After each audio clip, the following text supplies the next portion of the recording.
So far, this is the best smart Wi-Fi plug that works with HomeKit, Ashmexa, Google Assistant, smart things ever.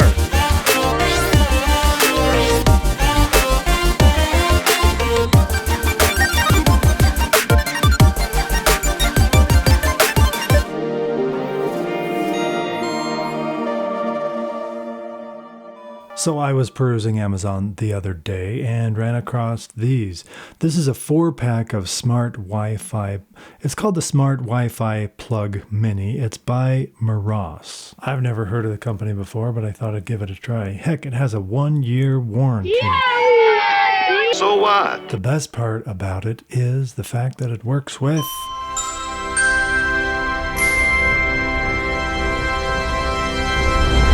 Except that Amazon review by Beetlejuice that says it doesn't work very well with SmartThing.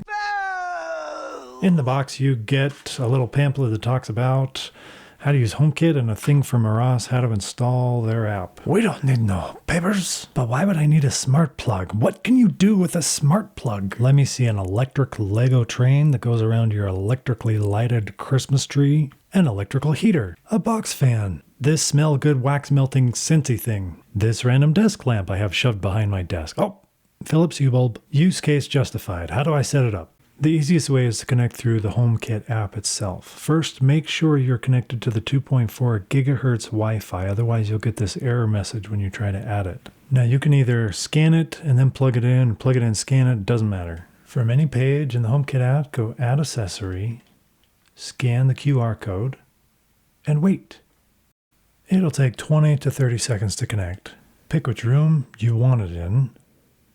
This case, it's the living room. Name it something intelligent. Fan icon. And then it does this cool thing. It gives you a suggestion for the automation. When the last person leaves the house, turn it off. Sure, this one doesn't need to be on when nobody's home. And that's pretty much it. You can control it right there on the home screen. Sometimes you have to add it as a favorite there. You can also control a physical button on the side. That turns it on instantaneously. Or you can turn it on saying, "Hey Siri, turn on the living room fan." The choice is yours. Talent means nothing in this game if you don't make the right choices. Sometimes it takes a few seconds to connect to the Wi-Fi.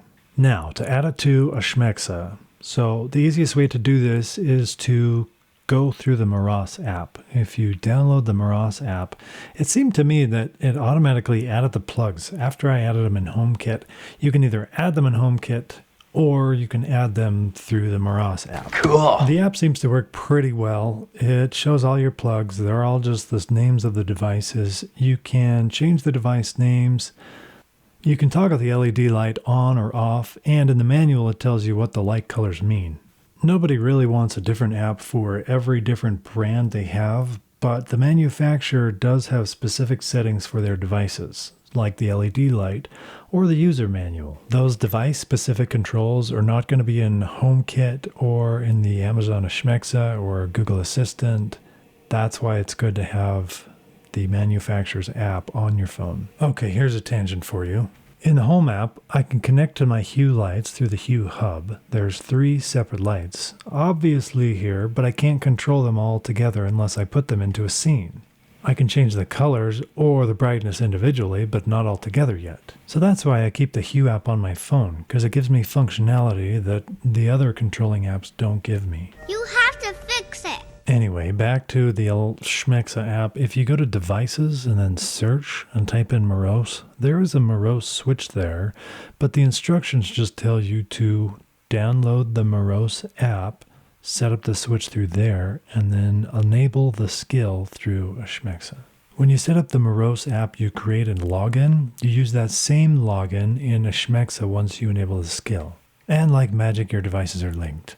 Go ahead and discover devices, and then it will pull the devices that you have in the Meross app into your Ashmexa. You'll notice it'll pull the name of the device that you had in the Meross app into Ashmexa, so it's better to rename it there in case you discover in Resync.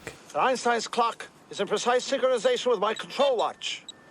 One of the best features that you need to look for in a plug is when you sync it first and then you unplug it and move it elsewhere, say a week later or a year later when you put up the Christmas tree again, can you plug it back in and have it resync to the same network without additional setup. This one does. Big plus. Other than the little bit of rattling something that I heard inside when I shook just 2 of the plugs, this has been an awesome plug. So unless you need like a 20 amp plug, because this is a 15 amp plug, if a 15 amp is good enough, great. This may be the last plug I ever buy. Designed in California, made in China. This is a great one. What do you think about it? Have you tried it? Are there other plugs that you like on the market? Let me know in the comments. This was not a sponsored video, so if you liked it, please press that like button. If you want to see more of these videos specifically centered around HomeKit and home automation, please subscribe. I'll be doing a lot more of these videos. Remember to leave a comment, let me know how your home automation is going, and we'll see you next time.